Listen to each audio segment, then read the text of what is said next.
Hi, negosyanteng misis! Ngayon gagawa tayo ng quesadilla na pang negosyo. Meron tayo ditong chicken at beef. Yan, na flavor. Kaya naman, my name is Nina Bacani, ang iyong negosyo, mami. Simulan na natin. Uunahin natin ay magpe-prepare tayo ng ating mixed spices. So, meron ako ditong oregano. Yan, kukuha ko ng 1 tablespoon. So, medyo matagal lang to kasi teaspoon ang gamit ko. Then, cumin seed. Yan. Same din, 1 tablespoon din. Next natin is yung onion powder. Same, 1 tablespoon din. Yan. Cayenne powder natin is 1/4 teaspoon. Depende po sa gusto mong anghang. Pero syempre, para sa mga kids, 'di ba? Kung ang target market mo may kids, so konti lang. Then, yung ating paprika is 1/2 teaspoon. Sa black pepper naman, 1/4 teaspoon din. Same with our iodized salt. Okay. So, mix lang natin itong ating mga spices na to. Yan. At isi-set aside na muna natin sila. Ngayon naman, titimplahan natin yung ating chicken. So, sa chicken ay, ang ginamit ko is boneless chicken thigh or chicken thigh fillet. Ayan, so binoneless ko yung quarter leg. Dalawa lang yung ginamit ko. Tapos, titimplahan natin siya nung ating ginawang mixed spice. So, depende po ito kung gaano kadami yung chicken mo. Pero sa akin, yung dalawang chicken ay 1 tablespoon lang yung gagamitin ko sa kanya. I-marinate ko muna ng mga ilang minutes. So, haluin lang natin. Then, kahit mga 10 to 15 minutes bago natin ito isalang. Sa aking searing pan, maglalagay ako ng olive oil, konti lang. Tapos, lagay natin yung ating na-marinate na chicken. So, unahin natin yung may skin. Yan. Para hindi siya umuurong.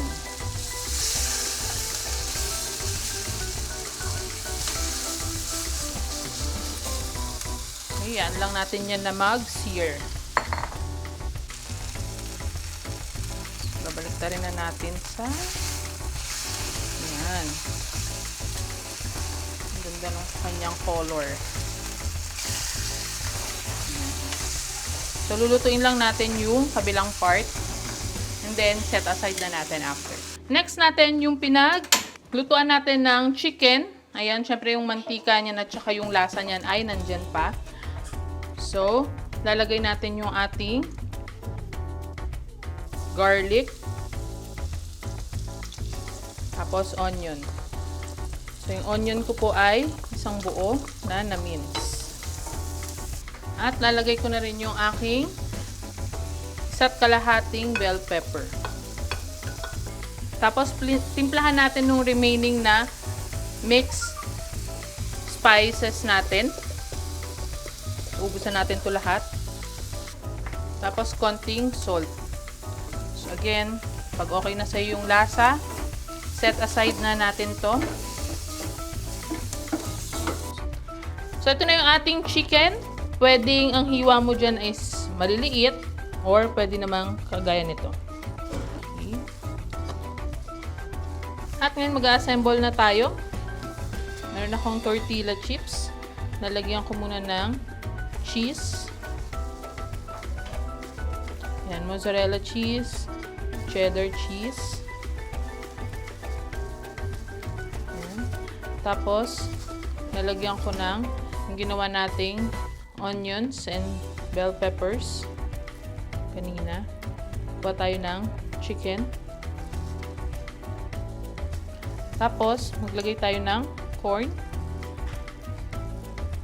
Cilantro. Tapos, cheese ulit. Then, takpan natin. Tapos, gawin pa natin yung iba. Gagawin naman natin yung ating beef. So, meron ako ditong 1/8 cup ng oil. Tapos maglalagay tayo ng 1 tablespoon lang na garlic. Saute lang natin siya.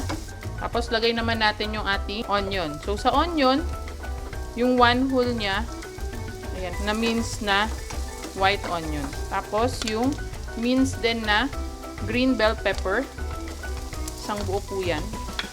At half nung red bell pepper. Ngayon ilalagay na natin yung ating 250 grams na beef, ground beef. So, lutuin muna natin yung ating ground beef. So, habang niluto natin yung ating ground beef, timplahan na natin siya. Lagay na tayo nung ating mixed spices. So, 1 tablespoon muna. And then, later on, titikman natin kung kailangan pa bang dagdagan. Diba? Depende po kasi yan sa panlasa. Bigyan natin ng 1 tablespoon ng tomato paste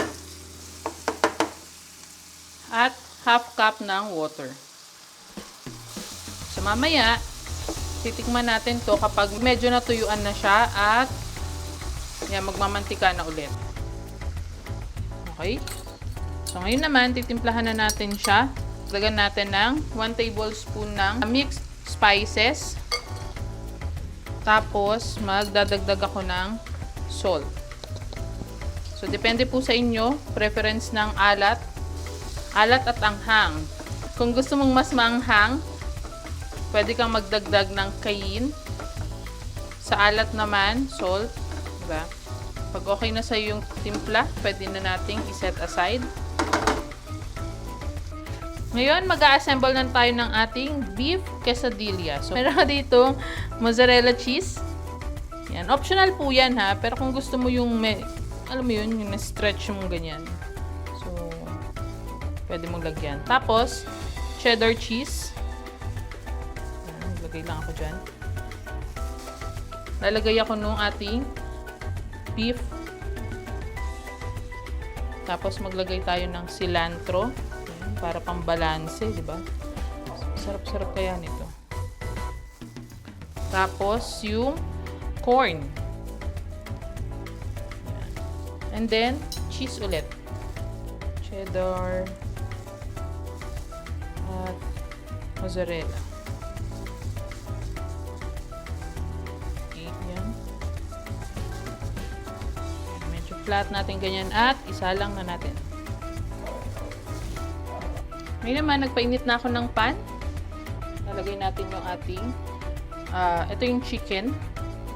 So, sabay ko na lang sila. So, ito yung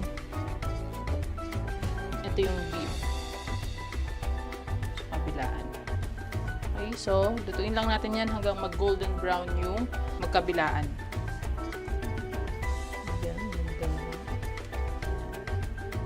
So, ito na yung mga naluto nating chicken and beef na quesadilla. So, ngayon naman, hiwain natin siya. Ayan. Crunchy. So, lalagay natin siya dito sa ating clamshell. So, depende sa'yo kung ano yung gusto mong packaging, paglagyan ng packaging. Tapos, para sa sauce, meron akong cheese jalapeno at saka garlic mayo na sauce. So, pwedeng 2 sauce or isa. So, depende po yan sa'yo. Para sa costing ng ating quesadilla, syempre, ginawa ko kanina ay tigda 2 lang. 2 chicken at 2 beef. Pero may mga natira pa tayong mga ingredients, ano? So, depende po sa packaging ninyo. Ang puhunan ko po dito ay 277 pesos para po doon sa mga nagamit ko na mga ingredients. At syempre, yung bentahan, depende sa magiging packaging mo. Pwede kasing naka-platter, di ba? Or nakaganito, di ba? So, ikaw nang bahalang mag-adjust kung paano mo siya bigyan ng price doon sa iyong market. Depende sa market. I-check mo yung description dito sa baba para sa breakdown ng mga ingredients natin at para din sa prices nung mga nagamit ko. At syempre, kung naging helpful sa itong video na to, i-check mo naman yung shawarma recipe dito. Give me a thumbs up, subscribe at hit mo na yung notification bell para updated ka sa mga negosyo recipes natin.